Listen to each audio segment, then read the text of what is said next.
So I just wanted to show this really quickly. If you click on the link here, so here we can just see the life cycle of how a law gets passed in Norway and where like the Yogyakarta principles come into it.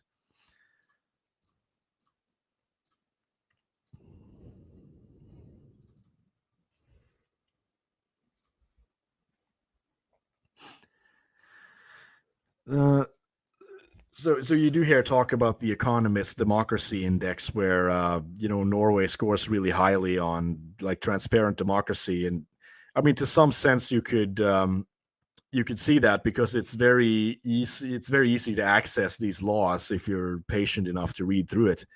Do you think you could open that PDF document without freezing the computer? Let's see, because it's quite big. Let's see. Did you get the PDF there? No, just try to go back. So I think there's a PDF format document there. Sorry. And this is huge. I mean, if you just try to look at the sidebar there, how many pages? Oh, wow, yeah. So Okay. we're not going to go through it, but just Control F and just type in YOG, like as in Yogia. See if you can find the. Yes. Yeah, there we go. So here they're using. This is basically the Norway report they're supports the giving. Yogyakarta principles from 2006. Yeah. So here they're using that to sort of justify these new laws that they're going to pass. And if you don't we don't need to read through it. If you just go back to the website again, you could look at like the hyperlink that says follow follow the proposition to the in the Storting. It's down, yeah, there. There it is.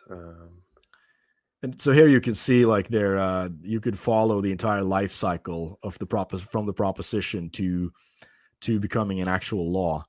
So it says so you have the bill and the proceedings, first treatment, second treatment, and then it becomes a law. So I mean, for the nerds in the audience, this would probably be interesting to look at if you are interested in politics. But you can sort of see the entire like back and forth in the Storting when these laws are being passed.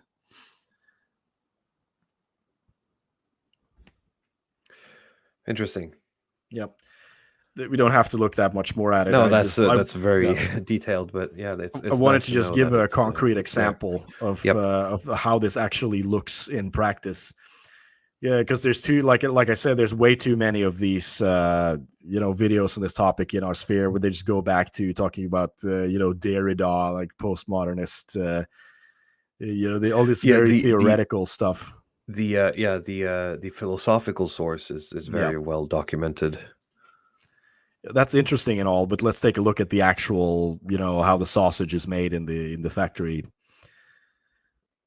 Yeah, because it doesn't follow directly that the philosophy is thought up or created and then it's passed into law. I mean, let's say you're gonna try to do a debate something. You try to debate someone like Vosh or Destiny or something like that, or have a discussion like I don't want to debate those people, but say you probably know someone like that. And if you bring this up, they're of course going to say something like, well, that's you have these quotes and all this sort of philosophical writings, but it doesn't prove that there's an actual correlation. Well, this proves it.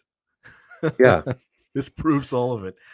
I could just I showed you like the entire sausage factory here of where the principles are from and how they're actually being used in legislation. Yeah, it's from the Yogyakarta and it's in the legal official documents of how the law was made.